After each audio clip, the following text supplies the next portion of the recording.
suite, direction le mondial de l'automobile. Autoroute Info, plein phare sur le mondial de l'automobile. Et voilà, on se retrouve porte de Versailles à Paris où nous sommes en direct jusqu'à 16h. Nous sommes bien entendu sur le stand de l'ASFA, l'association professionnelle des autoroutes et ouvrages routiers. Vous commencez à en avoir l'habitude et depuis ce matin justement plein phare sur les sociétés d'autoroutes. Et tout de suite nous allons évoquer le comportement des usagers à travers une étude liée à la sécurité routière. Au mondial cette année, le pavillon 8 accueille l'exposition spéciale. Cette année, elle est consacrée à la publicité. Laurent Hiriou, historien et commissaire de l'exposition. Alors dans ce hall, on a voulu retracer un peu l'histoire de l'aventure automobile à travers la publicité. Donc on va présenter un certain nombre de véhicules grâce aux constructeurs qui ont bien voulu participer à cette exposition et qui illustrent les campagnes. Ils ont choisi parmi leur histoire de prendre des campagnes qui ont marqué leur époque, certains de leurs modèles, et on va donc les présenter en 3 dimensions avec une affiche, donc un visuel en impression numérique ou pour la première fois dans l'histoire des expositions spéciales, des films. Et alors on voit des voitures, là à côté de moi je vois une Citroënette, il y a vraiment des voitures qu'on ne voit pas tous les jours. Nous sommes quand même dans un pavillon à caractère historique. C'est vrai que la Citroënette dont vous parlez, c'est un des précurseurs, si ce n'est le précurseur de la promotion, de la communication que fut André Citroën, puisque dès leur plus jeune âge, ils s'adressent à ceux qui seront un jour ses futurs clients, en tout cas ils l'espèrent, et en citant cette phrase célèbre, papa, maman, Citroën. Voilà, donc la Citroënette est une petite voiture à pédales. Alors au total, 50 véhicules sont présentés comme la Peugeot Type 15 de 1897 ou encore la F1 Renault de Jean-Pierre Jabouille. Et tout de suite, je reçois Pascal Contremoulin. Bonjour.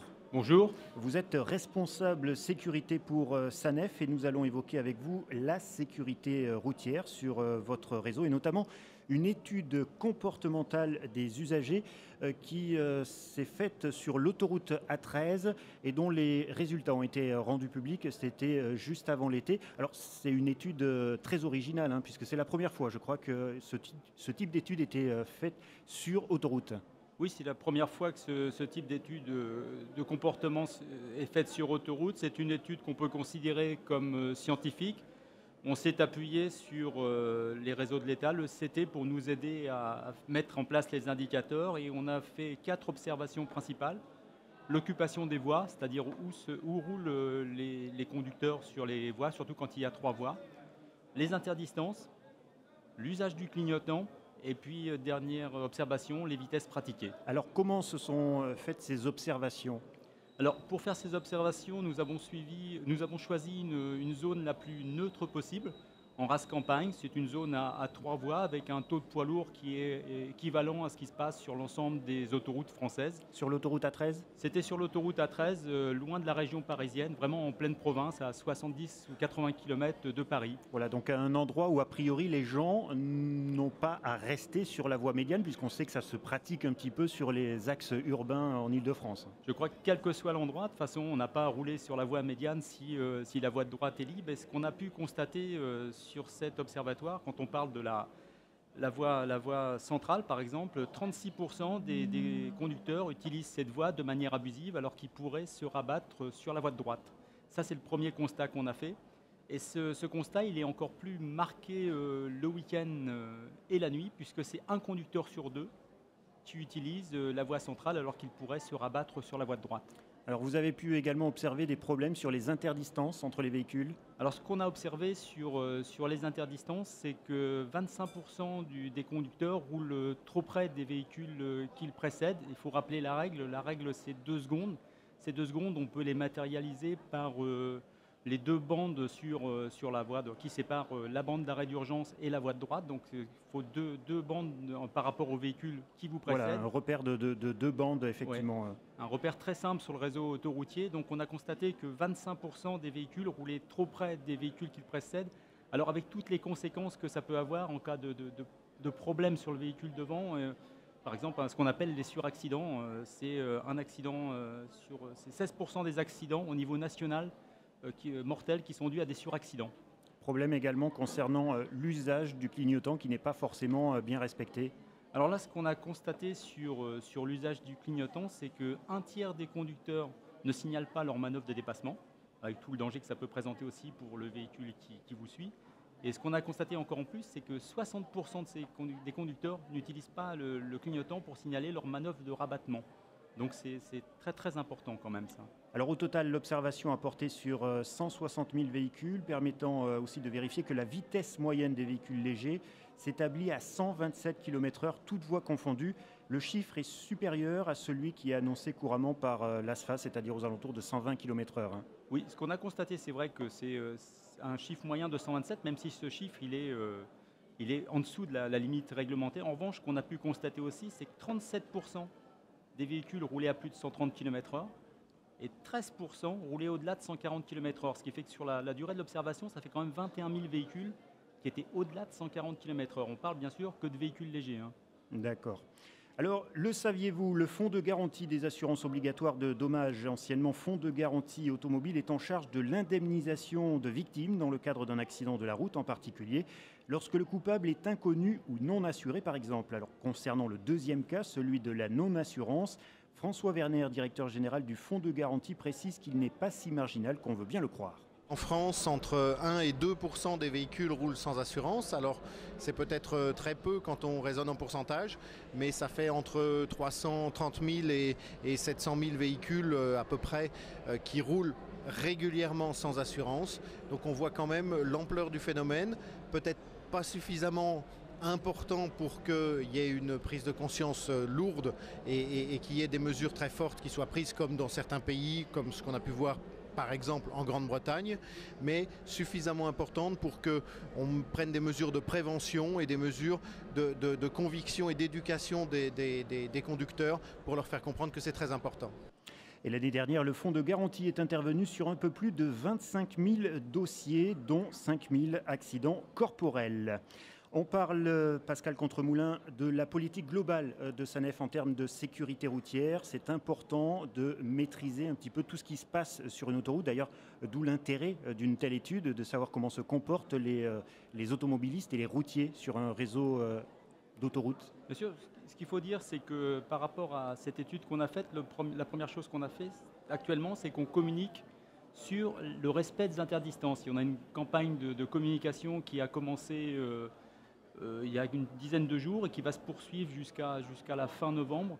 Et là, un message tout simple, c'est respecter les distances. Et pour communiquer, on s'appuie bien sûr sur les constats de l'observatoire. Ça, c'est la première chose. Deuxième chose, c'est aussi, on communique beaucoup aussi sur le respect du travail de nos agents qui travaillent pour la sécurité au quotidien des conducteurs. Et dans le cadre de l'observatoire, ce qu'on a pu observer aussi, c'est que 16% des poids lourds ne respectaient pas l'interdistance sur la voie de droite. Et là, c'est souvent un danger pour nos intervenants, puisque le premier véhicule, quand il y a une interdistance trop faible, masque l'intervenant, et là, le deuxième véhicule ne peut pas déboîter et vient percuter souvent nos véhicules ou nos agents qui interviennent. Il faut d'ailleurs souligner que ces chocs entre des véhicules et des véhicules d'intervention, notamment des véhicules de chantier, sont finalement nombreux. Bien sûr que ces chocs sont très nombreux et donc on milite beaucoup pour que l'ensemble des conducteurs prennent conscience que quand il y a un véhicule jaune d'arrêter sur la borne d'urgence, c'est qu'un agent peut traverser pour aller ramasser un objet justement pour éviter qu'il se passe un accident. Donc dès que vous voyez un véhicule jaune, quel qu'il soit, c'est qu'un agent va intervenir, donc levez le pied, redoubler de prudence. Quels sont les outils mis à disposition pour la sécurité justement de ces intervenants? Alors il y a les véhicules dotés de flèches lumineuses de rabattement.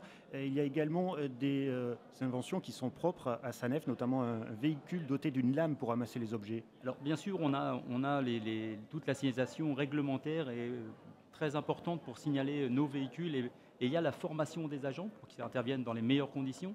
Et puis actuellement, on va tester un véhicule avec une espèce de panier sur le devant du fourgon pour ramasser les objets sur la chaussée en circulation pour éviter que les agents interviennent justement sur la chaussée. Les avantages, c'est que l'agent n'a même plus besoin de descendre de son véhicule et à faible allure, certes, il ramasse l'objet qui se trouve sur les voies. Alors l'agent signalera l'objet par le biais de sa signalisation, bien sûr, en place sur son fourgon et continuera sur la route pour pouvoir ramasser l'objet qui est sur la chaussée en roulant. Est-ce qu'au niveau des flèches lumineuses de rabattement, ces véhicules sont aussi appelés à progresser un petit peu sur le terrain? Alors, les flèches lumineuses de rabattement, c'est normalement le signal qui devrait être le mieux perçu par nos clients et par les conducteurs. En revanche, on s'aperçoit qu'elles sont souvent percutées parce que soit on veut déboîter au dernier moment, soit elles sont éventuellement masquées par des véhicules qui se suivent de trop près. Donc il faut faire attention à ces signaux qui peuvent intervenir sur la voie de gauche comme sur la voie de droite d'ailleurs. D'où l'importance de respecter les interdistances, notamment pour les poids lourds, car lorsqu'un camion déboîte derrière un de ces véhicules dotés d'une flèche lumineuse de rabattement, c'est très souvent le deuxième, voire le troisième qui, lui, n'a plus le temps pour déboîter.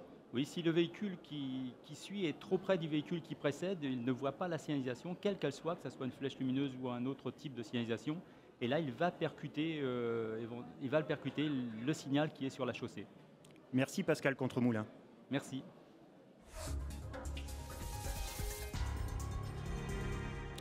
Plein phare sur les sociétés d'autoroute, ça continue dans 3 quarts d'heure. En attendant, vous pouvez continuer à nous suivre sur la fréquence 107.7 FM, sur le site internet de la radio, www.autorouteinfo.fr et sur les réseaux sociaux, afin pourquoi pas de répondre à la question du jour. Vous sentez-vous plus en sécurité sur autoroute que sur le réseau secondaire? Enfin, à 16h, Jean-François Giraud, pour clôturer cette émission, évoquera les radios autoroutières avec le directeur général d'Autoroute Info, Jean-Paul Rollin.